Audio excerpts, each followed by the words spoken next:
சென்ற பகுதியில் தாயுள்ளம் என்ற ஒரு அனாதை விடுதியிலே 2 பெண்கள் தீக்கிரையாக்கப்பட்டார்கள். அதை பற்றிய கதையை தான் நாம் தொடர்ந்து பார்க்கிறோம். அது அவர்கள் தீக்கிரை ஆக்கப்பட்டார்களா அல்லது தானாகவே தற்கொலை செய்து கொண்டார்களா என்ற ஒரு விசாரணையை மையப்படுத்தி தான் இந்த கதை தொடர்ந்து சென்று கொண்டிருக்கிறது. இன்றைக்கு நாம் பார்க்க இருப்பது 2வது பகுதியிலே 11வது பகுதியை பார்க்க போகிறோம். அதாவது 2வதாக பார்க்கக்கூடிய காணொளியிலே 11வது பகுதியிலிருந்து இப்போது நாம் பார்க்க போகிறோம். தாயுள்ளம் விடுதி. அங்கே தவமணியின் தேவியின் அறையில் எல்லாம் சத்தமே இல்லாமல் அப்படியே எல்லாம் நிசப்தமாக உட்காந்துருக்கு. அப்போது அவளுக்கு எதுக்க தணிகாச்சலம் அப்படிங்கிற எஸ்ஐ உட்கார்ந்துருக்காரு. அவரை பார்த்து அவள் மெதுவாக பேசிக்கிட்டு இருக்கா. எஸ்ஐ வீரபத்திரனை பற்றி நீங்கள் கவலையே பட வேண்டாம், அவன் மூச்சை நிறுத்த நான் ஏற்பாடு பண்ணியிருக்கேன். ஸ்டேஷன்லேருந்து அவன் 11 மணிக்கு மேலே உங்கள் விடுதியை ரைட் பண்ணுறதுக்காக புறப்பட்டு வருவான். வர்ற வழியிலேயே அவனுக்கு சாவு காத்திருக்கும். அவனுக்கு கபால மோட்சத்தை கொடுக்க போகிறது யார்? கான்ஸ்டபிள் பொன்னுசாமியும் அவனுக்கு தெரிஞ்ச ஆட்களும். உங்கள் பேரும் என் பேரும் வெளியில் வராதே, எந்த ஜென்மத்திலையும் வராது. வீரபத்திரனை வெட்டி சாய்ச்சதும் கள்ளச்சாராய பேர் வழிகள் 4 பேரை பிடிச்சி லாக்கப்புக்குள்ளே தள்ளி முட்டிக்கு முட்டி தட்டுனா போலீஸ் அடிக்க பயந்து அவங்களே வீரபத்திரனை கொலை செஞ்சதாக ஒத்துக்குவாங்க. கேஸ் கோர்ட்டுக்கு போய் அவங்களுக்கு தண்டனை கிடைச்சாலும் சரி, விடுதலை கிடைச்சாலும் சரி, நமக்கு எந்த விதமான பாதிப்பும் இல்லை. அப்படியே தவமணி தேவி நெத்தியிலெல்லாம் வேர்க்குது, ஒத்திக்கிட்டு, இன்ஸ்பெக்டர், வீரபத்திரனுக்கு இந்த விடுதியில் நடக்கிற எல்லா விஷயங்களும் தெரிஞ்சிருக்கும்னு நீங்கள் நினைக்கிறீங்களா? நான் அப்படி நினைக்கல. விடுதி பக்கமாக வர்ற கார்களை அவன் நோட் பண்ணியிருக்கான், அவ்வளோதான். இது ஆரம்பத்திலேயே கிள்ளிட்டா எந்த பிரச்சனையும் நமக்கு இல்லை. வளர விட்டுட்டோன்னு வைங்க, மேலதிகாரிகள் வரைக்கும் போயிடுவான். உங்களுக்கு வீரபத்திரம் ஒரு பிரச்சனைன்னா, எனக்கு இந்த விடுதியில் வந்து சேர்ந்திருக்காளே டாக்டர் இந்து, அவள் ஒரு பிரச்சனை. என்ன? அவளால் என்ன பிரச்சனை? அகிலா சொர்ணம் செத்து போனதை அவளும் கிளற ஆரம்பிச்சிட்டா. அவங்க செத்தது தற்கொலையாக இருக்க முடியாதுன்னு வேற சொல்கிறா. அவங்க வயிற்று வலிக்கு இது வரைக்கும் மாத்திரை வாங்கினதா லெட்ஜரில் என்ட்ரியே இல்லையாமே, அதையும் வேற சொல்கிறா. ஓ, ரொம்ப கெட்டிக்காரியோ? அப்படி தான் நினைக்கிறேன். நிறைய கேள்வி கேட்குறா. சட்டத்திட்டங்கள்லாம் அவளுக்கு பிடிக்கலையா, அந்த விடுதியோட சட்டத்திட்டம்லாம் அப்படின்னு தவமணி தேவி சொல்லிட்டு வரும்போதே, இன்ஸ்பெக்டரு, அவகிட்ட நீங்கள் கொஞ்சம் ஜாக்கிரதையாகவே இருங்க அப்படின்னு பேசிக்கிட்டே இருக்கும்போதே யாரோ அந்த அறையின் வெளிப்புற ஜன்னல் பக்கத்துலேருந்து நகர்ந்த மாதிரி தெரியுது. உடனே தணிகாச்சலம் யார் அது அப்படின்னு கத்திக்கிட்டே வெளியில் ஓடும்போது யாரோ ஓடுற மாதிரியே தெரியுது. அவர் என்ன பண்ணுறாரு, பின்னாலேயே ஓடி போய் பார்த்து அந்த உருவத்தை திருப்பி பார்த்தா அது இந்து தான். அடுத்து 12வது பகுதி. இன்ஸ்பெக்டர் தணிகாசலம் பின்னாலேயே ஓடி வந்த தவமணி தேவியும் இந்துவை பார்த்த உடனே ரொம்ப அதிர்ச்சி ஆயிடுறா. இந்துவோட உதடு நடுங்குது. நான் உங்களை பார்க்க தான் வந்தேன். எதுக்கு வந்தேன்? என்ன பார்க்க? வேண்டிய மருந்துகளை எல்லாம் நீங்கள் தானே லிஸ்ட் போட்டு கொடுன்னு சொன்னீங்க, அந்த லிஸ்ட்டை எடுத்துக்கிட்டு தான் வந்தேன். சரி, வந்தால் எதுக்காக பயந்து ஓடுனேன்? 7:30 மணிக்கு மேலே தங்கி இருக்கிற ரூமை விட்டு வெளியில் யாரும் வரக்கூடாதுன்னு நீங்கள் சொன்னது ஞாபகத்துக்கு வந்தது. அதனால தான் திருப்பியும் ரூமுக்கு ஓடி போயிடலான்னு ஓடுனேன். தணிகாசலத்துக்கு ஒரே சிரிப்பு. சரி, மருந்து லிஸ்ட்டை தானே கொடுக்க வந்த, கொடுத்துட்டு போ. இந்து தயங்கும்போது அவளை இழுத்துக்கிட்டு போய் தவமணி அறைக்கு போனான். கதவை உள்பக்கமாக தாளிட்டுட்டு கேட்டா, எங்க அந்த மருந்து லிஸ்ட்டை கொடு பார்க்கலாம். 4 மடிக்கப்பட்ட வியர்வையில் நனைஞ்சு போன அந்த காகிதத்தை எடுத்து நீட்டுறா இந்து.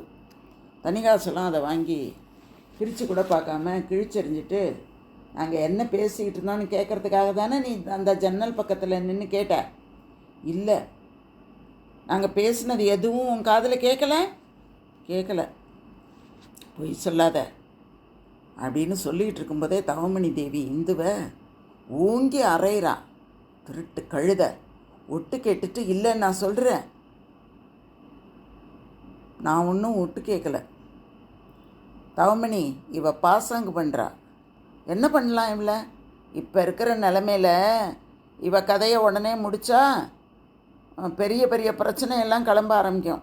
இவ புருஷங்காரன் தேடிட்டு வந்தால் அவனுக்கு வேறு நம்ம சரியாக பதில் சொல்லணும். சரி, இவளுக்கு நான் ஒரு வழி பண்ணுறேன் அப்படின்ட்டு வாட்ச்மேனை கூப்பிட்டு கேட்டை லாக் பண்ணிவிட்டு உடனே உள்ளே வா. அடுத்து 13வது பகுதி. ராத்திரி 11 மணி. ஸ்டேஷன் வாசலில் நின்றுக்கிட்டு இருந்த பைக்கு மேலே வீரபத்திரன் இருந்தார். பக்கத்தில் வந்த இன்ஸ்பெக்டர் தணிகாசலம், தவமணிக்கிட்ட ரெய்டுங்கிற வார்த்தையை யூஸ் பண்ணாதீங்க வீரபத்திரன், அவளுக்கு கோபம் வந்துடும். ராத்திரி நேரத்தில் விடுதிக்கு பாதுகாப்பு ஏற்பாடுகள் என்னென்ன தேவைப்படும்னு பார்க்குறதுக்காக வந்தேன்னு சொல்லுங்கள். Yes sir. அகிலா, சொர்ணம், சாவை பற்றியெல்லாம் எந்த கேள்வியும் கேட்காதீங்க. போயிட்டு வாங்க. கான்ஸ்டபிள் யாரையாவது கூட்டிகிட்டு போகிறீங்களா? வேண்டாம் சார், நான் கேஷுவலாக போகிற மாதிரி போகிறேன். அப்போ தான் அந்த அம்மா நம்புவாங்க. அவர் புறப்பட்டு போக ஆரம்பிக்கிறாரு. அந்த மண் ரோடு இருட்டில் வண்டி திரும்புது. அந்த பைக்கு வெளிச்சத்தில் அந்த பகுதியெல்லாம் கொஞ்சம் அப்படியே தெரிய ஆரம்பிக்குது. தண்ணி இல்லாமல் ஒரு வாய்க்காலை பார்த்து கடந்து போகும்போது அங்கே ஒரு இடத்துல வடிவத்தில் ஒரு வளைவு ஒன்று வருது. அந்த வளைவு வரும்போதே குறுக்க ஒரு முள் வேலி கம்பி நிற்கிது. அதுக்கு முன்னே அது இருந்த மாதிரி இவருக்கு தெரியல. கால் பிரேக் போடுறதுக்குள்ளார அந்த முள் வேலியில் அந்த பைக்கு மோதி தடுமாறி எகிரி அப்படியே கத்தாழ புதர் மேலே போய் விழுது. அதுக்குள்ளே அந்த புதர் பக்கத்தில் 3 பேர் போர்வை போத்திக்கிட்டு இருந்தவங்க என்ன பண்ணாங்க, அரிவாளை தூக்கிட்டு ஓடி வந்து வீரபத்திரனை எழுந்திருக்கிறதுக்கு முன்னாலேயே வெட்ட ஆரம்பிச்சிட்டாங்க.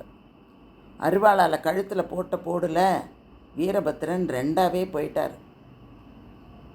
அப்படியே அந்த ஆட்கள் என்ன பண்ணாங்க, ரத்தம் சுற்ற அரிவாளோட பக்கத்தில் இருந்த மரவள்ளி கிழங்கு தோட்டத்தில் புகுந்து ஓட ஆரம்பிச்சிட்டாங்க.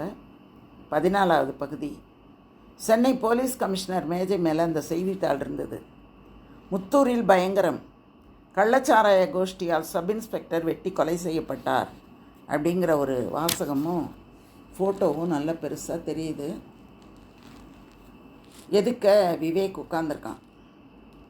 கமிஷனர்ஸ் கேட்குறாரு விவேக்கிட்ட, மிஸ்டர் விவேக், இந்த நியூஸை நானும் படித்தேன். Sub inspector Veerabhadran new recruit person உடம்பில் யூனிஃபார்ம் ஏறினதும் சுறுசுறுப்பாக கள்ளச்சாராய கோஷ்டிகளை வேட்டையாடி இருக்கார். அந்த கோபந்தான் இந்த மோசமான சம்பவமாக உருவெடுத்திருக்கு. இந்த கேஸை லோக்கல் போலீஸே பார்த்துக்குவாங்க, நீங்கள் முத்தூருக்கு போகணுங்கிற அவசியமே இல்லை அப்படின்னாரு. இல்லை சார், இந்த வாரமும் அந்த ஊரில் இருக்கிற தாயுள்ளங்கிற அநாத விடுதியில் 2 பெண்கள் வயிற்று வலி கொடுமை தாங்காமல் தீக்குளித்து செத்து போனதா பேப்பரில் நியூஸ் பார்த்தேன். 2 பேரும் ஒரே காரணத்துக்காக தற்கொலை பண்ணிக்கிட்டாங்க அப்படிங்கிறது எனக்கு நெருடலாக இருந்தது. ஆனால் கூட நான் மறந்துட்டேன். இன்றைக்கி மறுபடியும் வீரபத்திரன் அங்கே கொலை செய்யப்பட்டிருக்காரு அப்படின்னா அவர் தான் அந்த பெண்களோட தற்கொலை கேஸை டீல் பண்ணியிருக்கார் அப்படின்னு அந்த பேப்பர் கட்டிங்கெல்லாம் எடுத்து காட்டுறான். அவர் படித்து பார்க்கும்போது இந்த அகிலா சொர்ணம் தற்கொலை கேஸே ஏகப்பட்ட பரபரப்பு.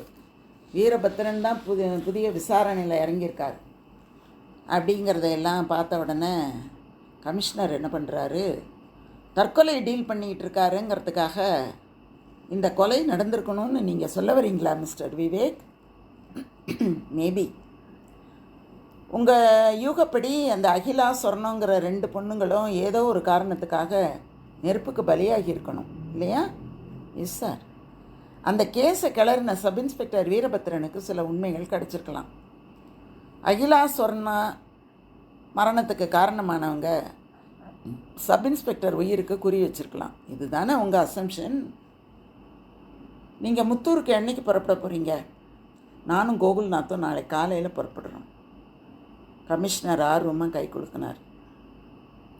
நீங்கள் ஒரு கிராமத்தில் நடந்திருக்கிற சம்பவத்துக்கு கூட இவ்வளோ முக்கியத்துவம் கொடுத்து செயல்படுறது எனக்கு ரொம்ப சந்தோஷமாக இருக்குது விவேக்.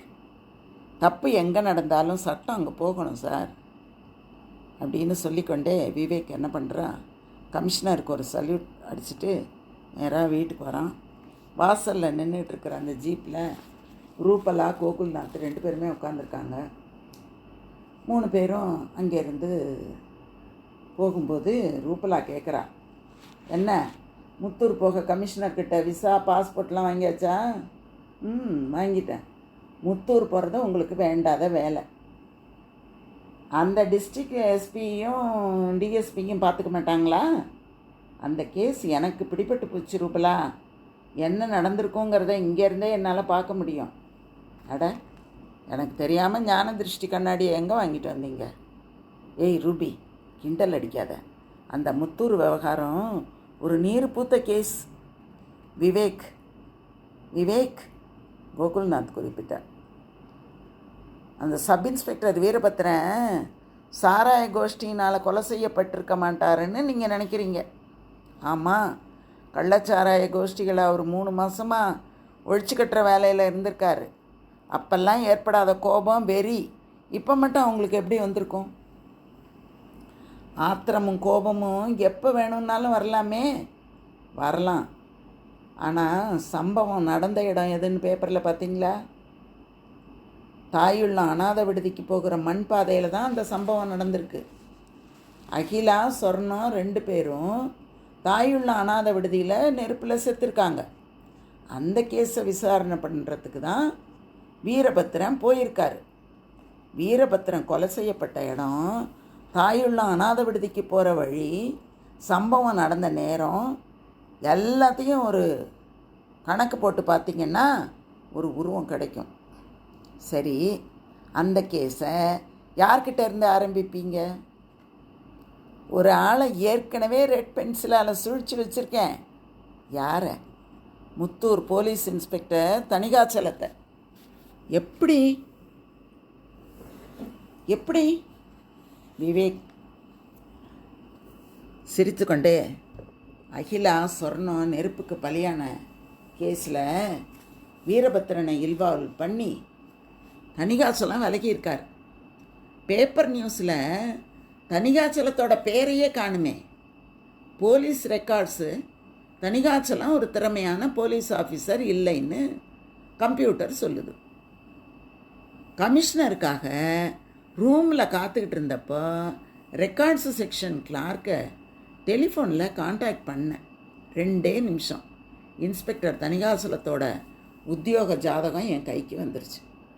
அந்த இன்ஸ்பெக்டர் தணிகாச்சலம் அகிலா சொர்ணம் கேஸில் இன்வால்வ் ஆகலைங்கிற ஒரே காரணத்துக்காக அவர் மேலே சந்தேக புள்ளி வைக்கிறது சரியா இல்லையா? அன்னைக்கு அவர் லீவில் கூட இருந்திருக்கலாம் தானே?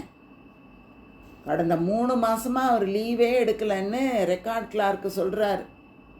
ரூபலா விவேக்கை ரொம்ப பிரமிப்பாக பார்க்குறா. எங்கேயோ இருக்கிற கிராமத்து கேஸுக்கு நீங்கள் காட்டுற ஆர்வத்தை பார்த்தா ஒரே ஆச்சரியமாக இருக்குது. எனக்கும் அப்படி தான் அப்படின்னார் கோகுல்நாத். ஆனால் விவேக் மட்டும் அந்த ஊரில் ஏதோ தப்பு நடந்திருக்கு அப்படின்னு சொல்லிக்கிட்டே இருந்தான்.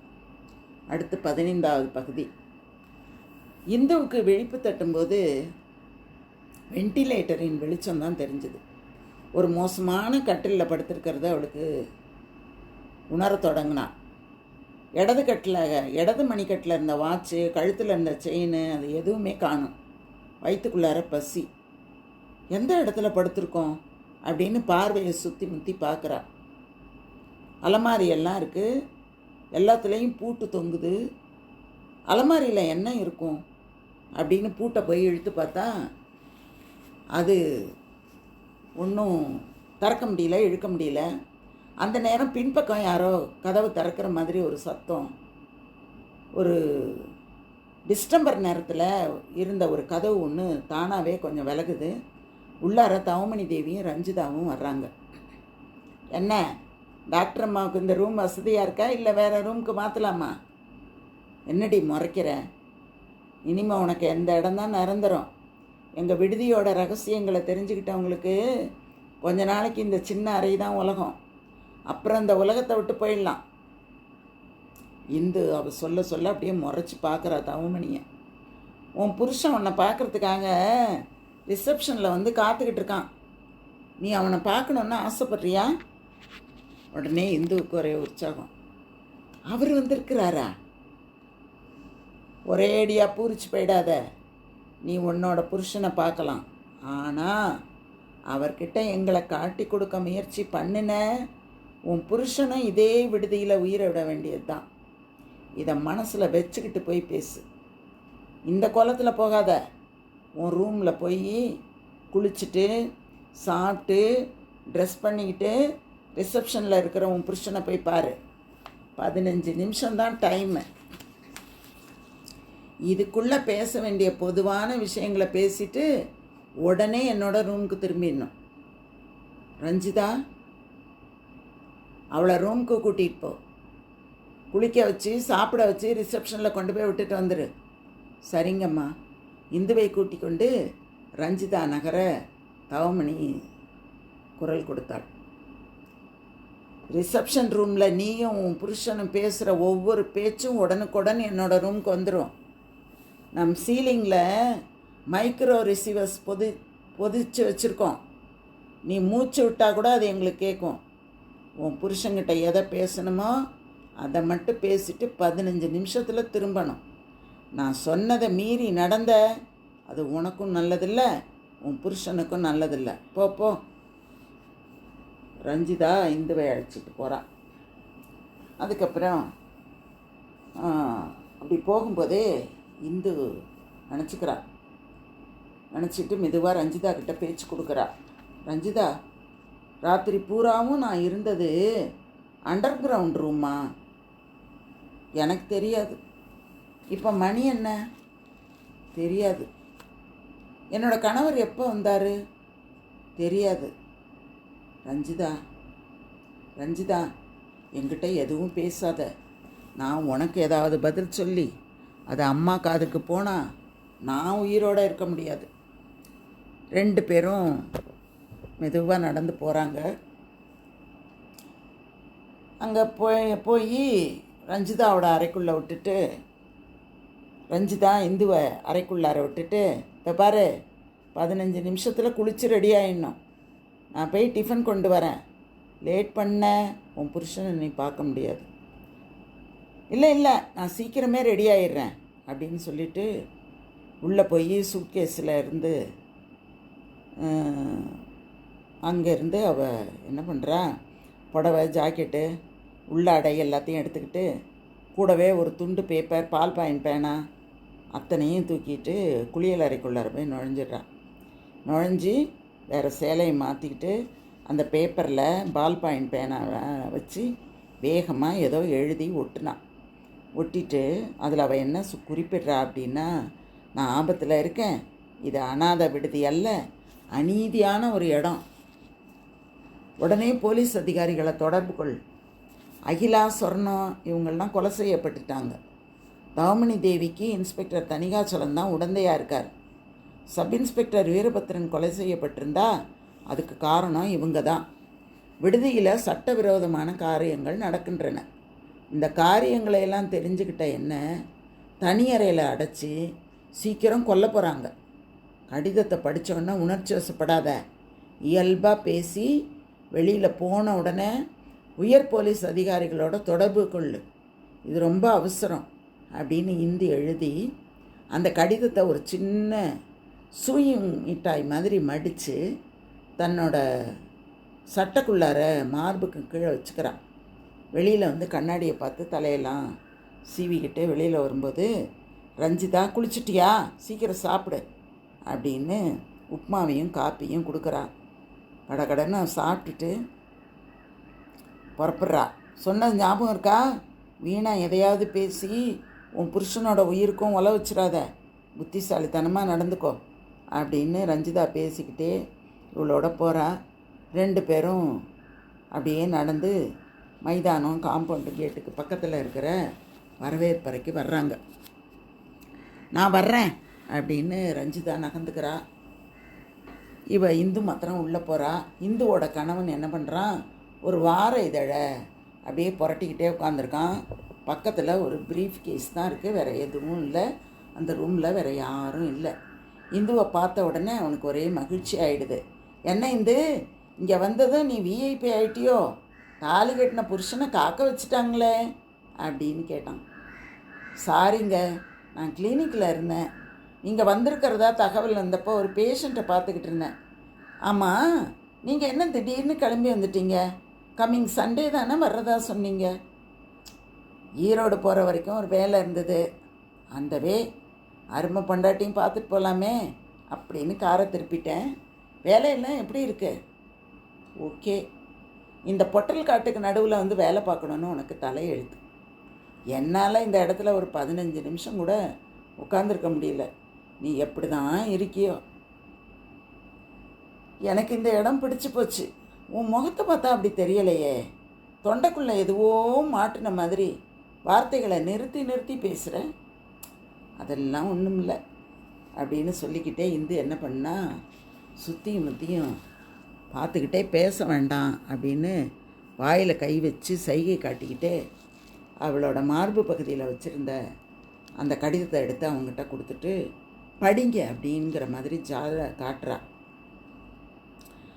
அவன் காட்டும்போது காட்டிட்டு அவள் சொல்கிறா, அந்த விடுதியில் இருக்கிற கட்டுப்பாடுகள் தான் எனக்கு ரொம்ப பிடிச்சிருக்குங்க. காலையில் 5 மணிக்கு எழுந்திரிக்கணும், தியானம் பண்ணணும், எக்ஸசைஸ் பண்ணணும், குளிக்கணும், பிரார்த்தனை பண்ணணும், பஜனை பாடணும், இதெல்லாம் எனக்கு ரொம்ப பிடிச்சிருக்கு அப்படின்னு அவள் வந்து பேசிக்கிட்டே இருக்கா. இந்துவோட கணவன் என்ன பண்ணுறான், அந்த கடிதத்தை படிச்சுக்கிட்டே இருக்கான். அப்போ அவள் சொல்கிறா, 7:30 மணிக்கு டிஃபனு, 8 மணிக்கெல்லாம் அவங்கவுங்க வேலை பிரிவுக்கு போயிடணும். சரியாக 2:30 மணிக்கு 12:30 மணிக்கு லஞ்சு, அப்புறம் 1 மணி நேரம் ரெஸ்ட்டு, புத்தகம் படிக்கலாம், இப்படியெல்லாம் அதை பேசிக்கிட்டே இருக்கா. இவன் என்ன பண்ணுறான், அந்த கடிதத்தை படித்து முடிச்சுட்டு, வா அந்த தவமணி தேவியை போய் பார்க்கலாம் அப்படின்னு அவளை கூப்பிட்றான். அப்போது அவள் ஜாடை காட்டிக்கிட்டு, பேசாதீங்க அப்படின்னு பதறா. ஏன் பயப்படுற இந்து? அவளால் என்னை என்ன பண்ண முடியும் அப்படின்னு அவன் சத்தம் போட்டோன்னே இந்து என்ன பண்ணுறா, அவள் கணவனோட வாயை போய் பொத்துறா. உடனே அவன், உன்னை அந்த தவமணி கொல்ல போகிறாளா? எப்படி கொல்றான்னு பார்க்கலாம், வா, அவள் எந்த ரூமில் இருக்கா சொல்லு. ஷூ, பேசாதீங்க அப்படின்னு அவள் மெதுவாக சத்தம் இல்லாமல் சொல்கிறா. ஆனால் அவன் அவளோட கையை இறுக்கமாக பிடிச்சிக்கிட்டு, இந்து, நான் உன் பக்கத்தில் இருக்கும்போது நீ எதுக்காக பயப்படுற, வா அப்படின்னு வரவேற்பறையை விட்டு வெளியில் இழுத்துட்டு வரான். வேண்டாங்க, நான் சொல்கிறதை கேளுங்க, அவளுக்கு போலீஸ் பலம் இருக்குது, அவளால் எது வேணாலும் செய்ய முடியும் அப்படின்னு அவன் சொல்லிக்கிட்டு இருக்கும்போதே அவன் காதிலே போட்டுக்காம நேராக அவள் இருக்கிற இடத்துக்கு போய் சேர்ந்துடுறான். சேர்ந்துட்டு அவகிட்ட சொல்கிறான், இவகிட்ட இந்துக்கிட்ட, நீ ஒரு டாக்டராக இருந்துக்கிட்டு இவளுக்கு போய் பயப்படுறியே அப்படின்னுக்கிட்டே இழுத்துட்டு போகிறான். அப்போது இந்து சொல்கிறா, போலீஸ் அவள் கைக்குள்ளே இருக்கும்போது என்னால் என்னங்க பண்ண முடியும்? தப்பிச்சு ஓடினாலும் மெயின் ரோட்டுக்குள்ளே போய் சேர்றதுக்குள்ளே பிடிச்சிருவாங்களே. சமூக சேவை பண்ணுறது தான் என்னோடய லட்சியம்னு சொல்லுவியே, அந்த தவமணி தேவியோட லட்சியத்தை இப்போயாவது புரிஞ்சுக்கோ அப்படின்னு சொல்லிட்டு இந்துவோட விறுவிறுன்னு நடந்து கட்டடத்துக்குள்ளார நுழையிறான்.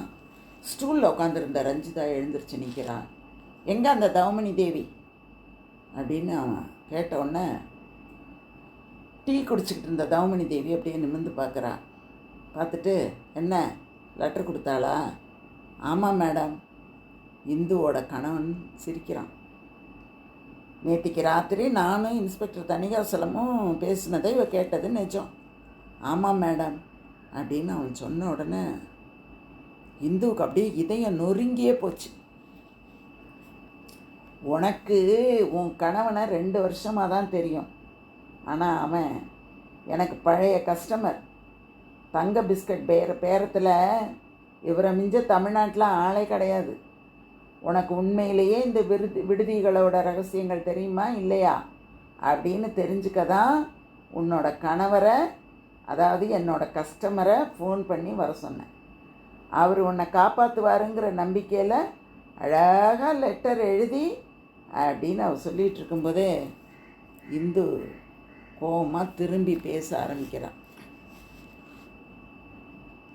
அப்படி ஆரம்பிக்கும்போது, நீ அடிக்கடி நியாயம் தர்மம்னு பேசும்போதெல்லாம் என் மனசுக்கு உறுத்தலாகவே இருக்கும்.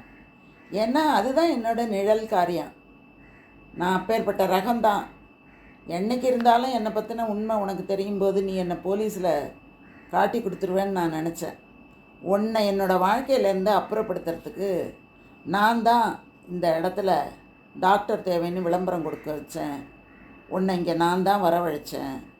வேண்டாத விஷயங்களில் நீயே தலையிட்டுக்கிட்டு உன்னோட ஆயுளை நீயே குறைச்சிக்கிட்ட அப்படின்னு அவன் சொல்லிவிட்டு, மேடம் நான் வர்றேன், இந்துவை ஒரு நல்ல நாள் பார்த்து மோட்சத்துக்கு அனுப்புங்க, இந்து காணாமல் போனதுக்கு நானே வெளியில் ஏதாவது ஒரு காரணம் சொல்லிக்கிறேன் அப்படின்ட்டு அவன் கிளம்பிடுறான்.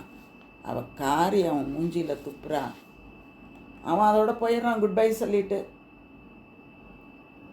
இந்து அப்படியே நடப்பணமாக அவன் பின்னால் போய்கிட்டே இருக்கா. 16வது பகுதி. விவேக்கும் கோகுல்நாத்தும் மத்தியானம்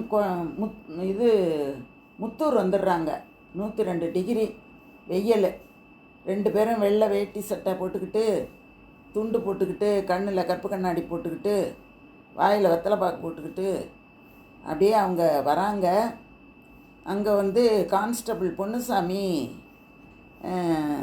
வெத்தலை போட்டுக்கிட்டு இருக்காரு. வாயில் வெத்தலையை போட்டு மென்னுக்கிட்டு இருக்காரு. இன்ஸ்பெக்டர் உள்ளார இருக்காரா? பொன்னுசாமி நிமிந்து பார்த்து, நீ யாரியா?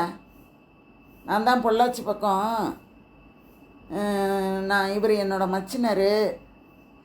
செத்து போன சப் இன்ஸ்பெக்டர் வீரபத்திரன் விஷயமா பேசலான்னு வந்திருக்கோம் அப்படின்னு உடனே பொன்னுசாமி முகத்தில் ஒரு வியப்பு. சரி 2 பேரும் உள்ளே இருக்கிற பெஞ்சில் போய் உட்காருங்க, இன்ஸ்பெக்டர் இப்போ வந்துடுவார், வந்ததான் அவர்கிட்ட பேசிக்கலாம் அப்படின்னு சொன்ன உடனே சரிங்க அப்படின்னு நகர்ந்த விவேக் நின்றுக்கிட்டு பொன்னுசாமியை கூப்பிட்டு, புகையில வச்சுருக்கீங்களா அப்படின்னு கேட்குறார். புகையில எல்லாம் இல்லை, போய் அங்கே போய் உட்காருங்க, மத்தியான நேரத்தில் உயிரை வாங்காதீங்க அப்படின்னு சொன்ன உடனே 2 பேரும் அங்கே போய் உட்காந்துக்கிட்டு பேசிக்கிட்டு இருக்காங்க. வீரபத்திரனை பற்றி பேசின உடனே இந்த கான்ஸ்டபிளுக்கு வர்ற கோபத்தை கவனிச்சிங்களா கோகுல்நாத் அப்படின்னு விவேக் கேட்டவுடனே, ஆமாம் கான்ஸ்டபிள் ரொம்ப டென்ஷனில் இருக்கான் அப்படின்னு அவங்க மெதுவாக பேசிகிட்டு இருக்காங்க. ஒரு 10 நிமிஷம் ஆயிட்டுது. இன்ஸ்பெக்டர் வெளியில் வந்துட்டார். வந்த உடனே கான்ஸ்டபிள் வேகமாக ஓடி போய் அவர்கிட்ட ஏதோ பேசுகிறாரு. தனிகாச்சலம் வேகமாக எங்கே இருக்காங்க அவங்க அப்படின்ட்டு உள்ளே வர்றாங்க. உள்ளே வந்த உடனே உங்களுக்கு எந்த ஊரையா அப்படின்னு கேட்டார். பொள்ளாச்சிக்கு பக்கத்தில் மரம்புடிங்கி கவுண்டர்னூருங்க. உங்கள் பேர்? என் பேர் மாரப்பேன், அவங்க பேர் நாச்சியப்பேன். சரி, வீரபத்திரன் கொலையை பற்றி உங்கள் 2 பேருக்கும் என்னமோ சந்தேகமாமே, என்ன சந்தேகம்?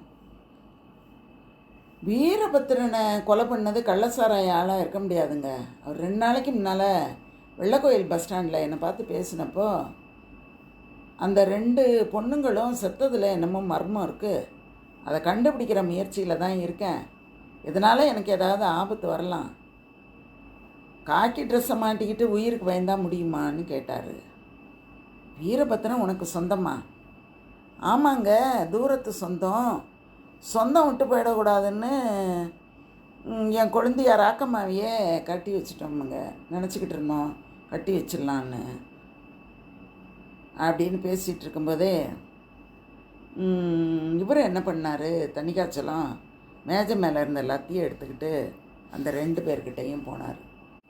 போய் வீரபத்திரனை கொலை பண்ண கள்ளசாராய ஆசாமிகளை கைது பண்ணிட்டோம், அனாதை விடுதியில் செத்து போன 2 பொண்ணுங்களுக்கும் இந்த சம்பவத்துக்கும் எந்த சம்பந்தமும் இல்லை, மரியாதையாக 2 பேரும் வாயை மூடிட்டு ஊர் போய் சேருங்க, இப்போ என்கிட்ட சொன்ன மாதிரி வேறு யார்கிட்டையும் இதை பற்றி வாயை திறந்தீங்க ஸ்டேஷனுக்கு தள்ளிக்கிட்டு முதுகு தோலை உரிச்சு கொடுங்க அப்படின்னு அவர் சொன்னோடனே, இது உங்களுக்கே நல்லா இருக்கா இன்ஸ்பெக்டர் ஐயா, நாங்கள் பொள்ளாச்சியிலேருந்து ஒரு உண்மையை சொல்ல வந்தால் அதை பற்றி கவலைப்படாமல் மிரட்டுறீங்களே,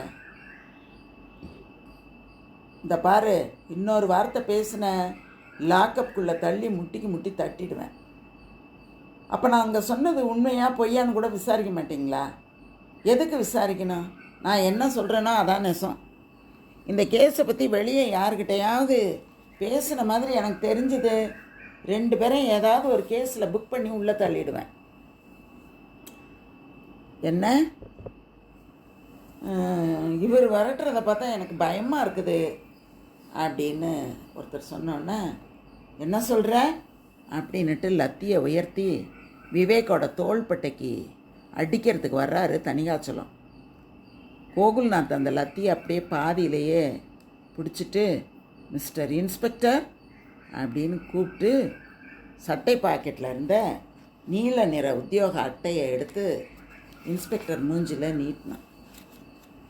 ஒரு நிமிஷம் இதை பார்த்துட்டு அப்புறமா லத்தியை நீங்கள் யூஸ் பண்ணலாமே. அந்த அட்டையை பார்த்து அடுத்த வினாடி தணிகாச்சலத்தோட கண் அப்படியே நிலை குத்தி போச்சு. உடம்பு சட்டுன்னு விறப்புக்கு வந்து சல்யூட் போடுறார். அந்த நீல அட்டையை பார்த்த உடனே அவருக்கு என்ன பண்ணுறது அப்படின்னே புரியல. கோகுல்நாத்தும் விவேக்கும் தலையில் சுற்றி வச்சு கட்டியிருந்த அந்த முண்டாசெல்லாம் அவுத்தாங்க. அவுத்துட்டு அவரை பார்த்து சிரிச்சுக்கிட்டு இருந்தாங்க. 17வது பகுதி. விவேக்கும் கோகுல்நாத்தும் இப்போ நாற்காலியில் உட்காந்துருக்காங்க. எதுக்க தணிகாச்சலமும் பொன்னுசாமியும் நின்றுக்கிட்டு இருக்காங்க. உண்மையை சொல்லுங்கள் தணிகாச்சலம், வீரபத்திரனை என்ன காரணத்துக்காக யாரால் கொலை செய்யப்பட்டார்னு சொல்லுங்கள். வீரபத்திரனை கொன்னது சாராய கோஷ்டி தான் சார். எத்தனை பேரை கைது பண்ணியிருக்கீங்க? 3 பேரை கைது பண்ணியிருக்கோம். 3 பேரும் இந்த ஊரை சேர்ந்தவங்களா? இல்லை, பக்கத்து கிராமம். அவங்க 3 பேரும் கொலை செஞ்சோன்னு ஒத்துக்கிட்டாங்களா என்ன? இல்லை, ஒத்துக்கவே இல்லை. 15 நாள் காவலில் இருக்காங்க. தாயுள்ள அனாதை விடுதியை நடத்துறது யார்? தவமணிங்கிற ஒரு பொண்ணு. ஏஜ் மிடில் ஏஜ், ஒரு 40 இருக்கும். அந்த விடுதிக்கு போயிருக்கீங்களா? ஆமாம், 2-3 தடவை போயிருக்கேன். அகிலா சொர்ணங்கிற 2 பெண்கள் தீக்குளித்து தற்கொலை பண்ணிக்கிட்டாங்கன்னு பேப்பரில் படித்தேன். நிஜமாவே அது தற்கொலை தானா? ஆமாம் சார். வயிற்று வலி. என்ன 2 பேருக்கும் ஒரே மாதிரியாக வயிற்று வலியா? அந்த பொண்ணுங்களோட போஸ்ட்மார்ட்டம் இருக்கா? டாக்டர் என்ன சொல்லியிருக்காரு?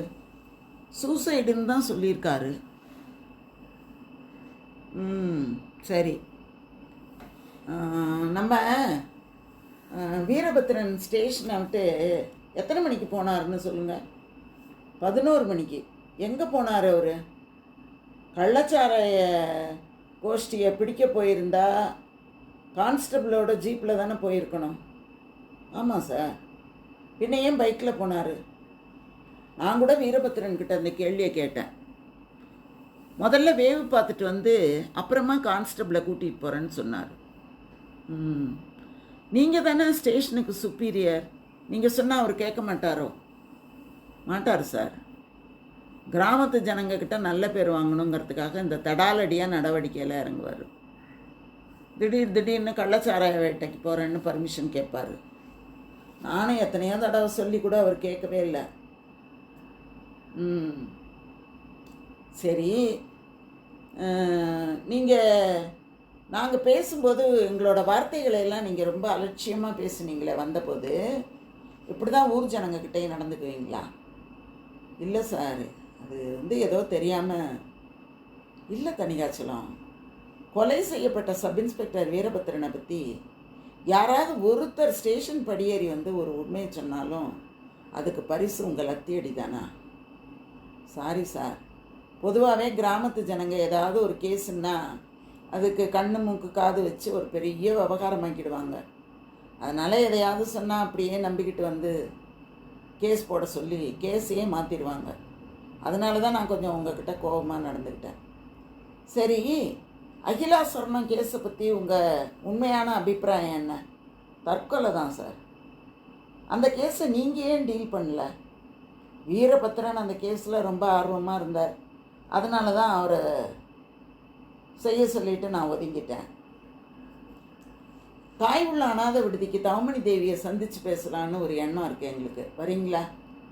எப்போ சார்? இப்போவே. அவங்க விடுதியில் இருக்காங்களோ இல்லையோ ஒரு ஃபோன் பண்ணிட்டு போகலாமே. வேண்டாம், திடீர்னு போகலாம். ஜீப் ரெடியாக இருக்குது, கிளம்புங்க அப்படின்னு 3 பேரும் கிளம்பி வந்தாங்க தாயுள்ளம் அனாத ஆசிரமத்தை நோக்கி. 18வது பகுதி. டெலிஃபோன் சத்தம் கேட்டோன்னே ரிசீவரை தவமணி தேவி எடுக்கிறா. நான் தான் வெள்ளக்கோயிலேருந்து டாக்டர் பழனிக்குமார் பேசுகிறேன். ஓ டாக்டரா, வணக்கம். என்ன விஷயம்? இந்துவோட பேசணும். உங்களுக்கு விஷயம் தெரியாதா? இந்து இன்னைக்கு லீவு, ஊருக்கு போயிட்டாங்க. வேலைக்கு சேர்ந்து 4-5 நாள் தானே ஆச்சு. அதுக்குள்ளேயா? இல்லை, ஏதோ அவசர காரியம்னு புறப்பட்டு போயிட்டாங்க. என்னைக்கு வருவாங்க தெரியல, அநேகமாக நாளைக்கு வந்தாலும் வரலாம். நீங்கள் ஃபோன் பண்ணுறதா சொல்கிறேன். கிளினிக் எப்படி நடக்குது டாக்டர்? ஒரு நாளைக்கு நம்ம விடுதிக்கு வந்துட்டு போங்களேன். வர்றேன் அப்படின்னு அவர் பழனிக்குமார் சொன்னோடனே ஃபோனை வச்சுட்டு தவமணி நிமிர்ந்த உடனே ரஞ்சிதா வர்றா. அம்மா, இன்ஸ்பெக்டர் ஐயாவோட 2 ஆட்கள் ஜீப்பில் இருந்து வந்துட்டுருக்காங்க. இன்ஸ்பெக்டரோட வர்றவங்க சாதாரண ஆள் இல்லை. மெட்ராஸ் கிரைம் பிரான்ச் அகிலா சொர்ணம் எப்படி இறந்தாங்கன்னு விசாரிக்க வந்திருக்காங்க. அவங்க ஸ்டேஷன்லேருந்து புறப்பட்டோடனே கான்ஸ்டபிள் பொன்னுசாமி எனக்கு ஃபோன் பண்ணி சொல்லிட்டாரு. அவங்க உன்னை ஏதாவது விசாரித்தா உளறி கொட்டாமல் ஒழுங்காக பதில் சொல்லு அப்படின்னு ரஞ்சிதா கிட்ட சொன்ன உடனே ரஞ்சிதா சரிங்கம்மா அப்படின்னு சொன்னான். ஒரு 2 நிமிஷத்துக்குள்ளார விவேக், கோகுல்நாத், தனிகாச்சலம் எல்லாரும் அந்த ரூம்குள்ளார வந்து தவமணிக்கு ஒரு சிரிப்பு. அவளும் சிரிக்கிறா. முகத்தை அப்பாவித்தனமாக வச்சுக்கிட்டு தனிகாச்சலத்தை பார்த்து, இவங்கெல்லாம் யார் இன்ஸ்பெக்டர் அப்படின்னு கேட்டோன்னே, மேடம் இவங்க Madras crime branch. He is mister Vivek, he is mister Gokulnath. வணக்கம். பதட்டப்பட்டாலும் ரொம்ப சாமர்த்தியமாக மறைச்சிக்கிட்டு, என்ன விஷயமா வந்திருக்கீங்கன்னு தெரிஞ்சுக்கலாமா சார்? மிஸ்ஸஸ் தவமணி தேவி, நீங்கள் எவ்வளோ காலமாக அந்த விடுதியை நடத்திட்டு வர்றீங்க? இந்த 5 வருஷ காலத்தில் இந்த விடுதியில் எந்த பொண்ணாவது தற்கொலை பண்ணிக்கிட்டு செத்து போயிருக்காளா? அகிலா சொர்ணத்தை தவிர யாரும் இல்லை. இதுதான் அப்போது முதல் சம்பவம், சரிதானே? ஆமாம். அவங்க 2 பேருக்குமே ஒரே மாதிரி வயிற்று வலியா, இல்லை வேறு வேறு வயிற்று வலியா? வயிற்று வலின்னு தெரியும், ஆனால் என்னன்னு தெரியாது, எனக்கு எந்த வகைன்னு தெரியாது. சரி, இங்கே மொத்தம் எத்தனை பேர் இருக்காங்க? 500 பேர் இருக்காங்க. ஸ்டாஃபு 7 பேர். அட்டண்டன்ஸ் ரிஜிஸ்டர்லாம் வச்சுருக்கீங்களா? இருக்குது அப்படின்னு எல்லாத்தையும் எடுத்து கொடுக்குறா. உடனே எல்லாத்தையும் அவங்க பார்க்கும்போது அப்படியே திரும்பி பார்க்குறாரு. வாட்ச்மேன் சோமையா நின்றுட்டுருக்கான். தவமணி தேவி, என்ன சோமையா? அம்மா, ராஜேந்திரன் ஒருத்தர் கேட் வாசலில் வந்து காத்துட்ருக்கார். விவேக் சோமையாவிடம் திரும்பி, சிவப்பாக உயரமாக இருப்பார், அவர் தானே? ஆமாங்க. வெள்ளக்கோயிலேருந்து வரேன்னு சொல்லியிருப்பாரு. ஆமாங்க. தான் ஒரு வக்கீல்னு சொன்னாரா? சொன்னாருங்க. அவரை கூட்டிகிட்டு போய் அம்மா ரூமில் உட்கார வை, நாங்கள் வந்துடுறோம். சோமையா தயக்கமாய் நிற்க, ஏன்பா நான் சொன்னால் கேட்க மாட்டியோ? அம்மா சொன்னானா கேட்பியா? போ, அவங்க ஒன்றும் சொல்ல மாட்டாங்க அப்படின்னு சொன்ன உடனே வாட்ச்மேன் நகர்ந்து போயிடறான். 19வது பகுதி. 5 நிமிஷம் சமயத்துக்கு பிறகு நேரம் கழித்து எல்லாரும் வெளியில் வர்றாங்க. தவமணிக்கு இந்த வக்கீல் ராஜேந்திரன் எதுக்காக வந்திருப்பார் அப்படின்னு ஒரு தவிப்பு இருக்குது. நெத்தியெல்லாம் வேர்த்து வேர்த்து கொட்டுது. ஒரு சூட்கேஸ் கையில் வச்சுட்டு வர்றாரு. விவேக்கை பார்த்தவொன்னே ராஜேந்திரன் எழுந்திருக்கிறாரு. என்ன ராஜேந்திரன், காரியம் காயா பழமா? பழுத்த பழம். குட், டெமான்ஸ்ட்ரேட் பண்ணிடலாமா? பண்ணிடலாமே. மிஸ்ஸஸ் தவமணி தேவி, உங்கள் சீட்டில் போய் உட்காருங்க. தனிகாச்சலம், நீங்கள் இங்கே. அவங்களுக்கெல்லாம் ஒன்றும் புரியல, ஒரே குழப்பத்தோடு உட்காடுறாங்க. ராஜேந்திரன் சூட்கேஸை திறக்கிறாரு. உள்ள ஒரு டேப் ரெக்கார்டர் பேசுது. அது பார்க்குறாங்க. பார்த்த உடனே தவமணிக்கு தேவிக்கு ஒன்றும் என்னன்னு புரியலை. அப்படியே பார்த்துக்கிட்டு இருக்கா. மிஸ்டர் விவேக், என்ன பண்ண போகிறீங்க? Carry on. ராஜேந்திரன் என்ன பண்ணுறாரு, டேப் ரெக்கார்டரோட சுவிட்சை போடுறாரு. டேப்பு சுழல ஆரம்பிக்குது. டெலிஃபோன் ரிங் சத்தம் 2 தடவை கேட்குது அந்த டேப்பில். அதுக்கப்புறம் ஒரு ஆண் குரல் கேட்குது. ஹலோ, தாய் உள்ளம் விடுதீங்களா? ஆமாம். பெண் குரல். பேசுகிறது தவமணி தேவிங்களா? ஆமாம். அம்மா, நான் கான்ஸ்டபிள் பொன்னுசாமி பேசுகிறேன். பொன்னுசாமியா, என்ன விஷயம்? திடீர்னு ஒரு புது ஆபத்து வந்திருக்குமா? மெட்ராஸ்லேருந்து க்ரைம் பிரான்ச் ஆசாமிங்க 2 பேர் வந்திருக்காங்க. அகிலா சொர்ணம் விவகாரத்தையும் வீரபத்திரன் விவகாரத்தையும் கிளறுவாங்க போல இருக்குது. உங்களை விசாரிக்கிறதுக்காக ஜீப்பில் இன்ஸ்பெக்டரோட வந்துக்கிட்டு இருக்காருங்க. வரட்டும், நான் சமாளிச்சுக்கிறேன். அம்மா, வர்றவங்க சாமானியமான ஆசாமி இல்லை. இந்திய அளவில் பெயர் பெற்ற க்ரைம் பிரான்ச் ஆஃபீஸர் விவேக். இவர் கை வச்சா எந்த கேஸாக இருந்தாலும் தூள் தூளாயிடும். அகிலா சொர்ணம் செத்து போன விவகாரம்தான் வீரபத்திரம் கொலையானதுக்கு காரணம்னு கரெக்டாக கணிச்சிட்டார். அகிலா சொர்ணத்தை பற்றி அவர் கேட்குற கேள்விகள் கொஞ்சம் விஷமமாக இருக்கும். பார்த்து பதில் சொல்லுங்கள், இல்லைன்னா அதுவும் வெட்ட வெளிச்சமாயிடும். இந்த பார் பொன்னுசாமி, நீ ஏன் இப்படி நர்வஸ் ஆகிற? இந்த பார், அந்த ஸ்காட்லாண்ட் யார்ட்லேருந்து ஆஃபீஸ் வந்தாலும் சரி, அகிலா சொர்ணம் கொலை செய்யப்பட்டதை கண்டுபிடிக்கவே முடியாது. எந்த ஆஃபீஸர் வந்து என்ன கேள்வி என்னாலும் கேட்கட்டும், பார்த்துக்கலாம். அப்புறம்மா சொல்லு பொன்னுசாமி, அந்த இந்து டாக்டர், அவள் அண்டர் கிரவுண்ட் ரூமில் பத்திரமா இருக்கா. அவளை பற்றி ஏதாவது கேட்டால் வெளியே போயிட்டுறதா நான் சொல்லிடுறேன். இந்த அமளியெல்லாம் ஓஞ்ச பிறகு அவள் புருஷங்க ஐயாலேயே அவளுக்கு கொல்லி போட வைக்கலாம்.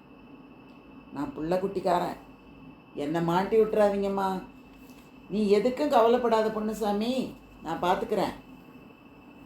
இந்த டேப் ரெக்கார்டர் இயக்கத்தை ராஜேந்திரன் நிறுத்துகிறான். தவமணி தேவியும் தணிகாசலமும் தலையை அப்படியே கீழே குனிஞ்சிக்கிட்டு உட்காந்துருக்காங்க. அப்படியே வேர்த்து கொட்டுது. 2 பேர் முகத்துலேயும் பயம். இந்த பயத்தோடு உட்காந்துருக்காங்க. விவேக் என்ன சொல்கிறான்? என்ன தவமணி தேவி, நீங்களும் கான்ஸ்டபிள் பொன்னுசாமியும் ஃபோனில் ரொம்ப அழகாக அளவலாகிக்கிட்டு இருக்கீங்க. எல்லாம் ரெக்கார்ட் ஆயிடுச்சு. மெட்ராஸ்லேருந்து நானும் கோகுல்நாத்தம் புறப்பட்டு வெள்ளைக்கோயில் வந்து சேர்ந்த உடனேயே எனக்கு தெரிஞ்ச லாயர் ராஜேந்திரனை பார்த்தோம். அவரை வெள்ளைக்கோயில் டெலிஃபோன் எக்ஸ்சேஞ்சுக்கு கூட்டிகிட்டு போய் அங்கே இருந்த என்ஜினியர் இளங்கோவனுக்கு அறிமுகம் பண்ணி வச்சோம். மத்தியானம் 2 மணிலேருந்து 3 மணி வரைக்கும் முத்தூர் போலீஸ் ஸ்டேஷன் டெலிஃபோன் நம்பரையும் தாயுள்ளம் அனாதை விடுதி டெலிஃபோன் நம்பரையும் ட்ரேஸ் பண்ண சொல்லி நாங்கள் சொன்னோம். அந்த பேச்சை ரெக்கார்ட் பண்ண சொல்லியிருந்தோம். தலப்பா கட்டும் வேஷ்டியுமா முத்தூர் போலீஸ் ஸ்டேஷனுக்கு போனோம். அங்கே தான் இன்ஸ்பெக்டரோட கொஞ்ச நேரம் பேசிக்கிட்டு இருந்தோம். அதுக்கப்புறம் உங்களை விசாரிக்க வந்தோம். அரசாங்கத்துக்கு விசுவாசமாக இல்லைன்னாலும் உங்களுக்கு விசுவாசமாக இருந்த கான்ஸ்டபிள் பொன்னுசாமி உடனே ரிசீவர் எடுத்து உங்களுக்கு விஷயத்த சொல்லிட்டாரு. நீங்கள் 2 பேரும் அவ்வளவு தெளிவாக டெலிஃபோனில் பேசிக்குவீங்கன்னு நான் கொஞ்சம் கூட எதிர்பார்க்கல. வாக்கு மூலம்னா இதுதான் வாக்கு மூலம் அப்படின்னு சொன்ன உடனே தவமணி தேவி இடிஞ்சு போயிட்டா. ராஜேந்திரன், டாக்டர் பழனிக்குமார் பேசின இன்னொரு டெலிஃபோன் கான்வர்சேஷனும் ரெக்கார்ட் ஆகிருக்கு சார். Is it? போடுங்களேன் கேட்போம். ராஜேந்திரன் சுவிட்சை தட்ட டேப்பு சுழல ஆரம்பித்தது. ஹலோ, நான் வெள்ளைக்கோயிலேருந்து டாக்டர் பழனிக்குமார் பேசுகிறேன். வணக்கம், என்ன விஷயம்? மிஸ்ஸஸ் சிந்துவோட பேசணும். உங்களுக்கு விஷயம் தெரியாதா டாக்டர்? இந்து இன்னைக்கு லீவு, ஊருக்கு போயிருக்காங்க. வேலைக்கு சேர்ந்து 4-5 நாள் தானே ஆச்சு, அதுக்குள்ளேயா லீவு? ஏதோ அவசர காரியம்னு புறப்பட்டு போனாங்க. ஊர்லேருந்து என்றைக்கு வருவாங்க தெரியல, அநேகமாக நாளைக்கு வரலாம் அப்படின்னு அந்த டேப்புலேருந்து இந்த செய்தி வந்தது. விவேக்குக்கு ஒரே சிரிப்பு. டாக்டர் பழனிக்குமார் அந்த கேஸுக்கு ஒரு முக்கியமான சாட்சி ஆயிட்டார் அப்படின்னு சொன்னாங்க. அடுத்தது இப்போ நாம் பார்ப்பது 20வது பகுதி. சென்னை. ரூபலா டீயை கொண்டு வந்து விவேக்குக்கும் கோகுல்நாத்துக்கும் கொடுத்துட்டு ஆச்சரியத்தோடு பேசினான். கேஸ் அவ்வளோதானா? 2 மணி நேரம் கேஸ் பக்கோடா தூள் மாதிரி ஆயிடுச்சு. அண்டர் கிரவுண்டு ரூமில் எவ்வளோ தங்கம் இருந்திருக்கும். சுவர் அலமாரி பூராவும் தங்க பிஸ்கட் தான். அனாதை விடுதிங்கிற போர்வையில் எவ்வளவு அக்கிரமம் பண்ணியிருக்கா அந்த தவமணி தேவி. தமிழ்நாட்டு பத்திரிகைகளுக்கு இந்த தாயுள்ளம் விடுதி நியூஸ் இன்னும் 1 மாதத்துக்கு தாங்கும். மொத்தம் எத்தனை பேரை கைது பண்ணியிருக்கீங்க? இந்துவோட கணவனையும் சேர்த்து 21 பேரை கைது பண்ணியிருக்கோம். எல்லாம் விஐபிஎஸ் தான். எல்லாரோட ஃபோட்டோவும் நாளைக்கு பத்திரிகைகள்லாம் வந்துடும். பாவம் டாக்டர் இந்து. நீ ஒன்று, அந்த இந்து எதுக்கும் கவலைப்படல.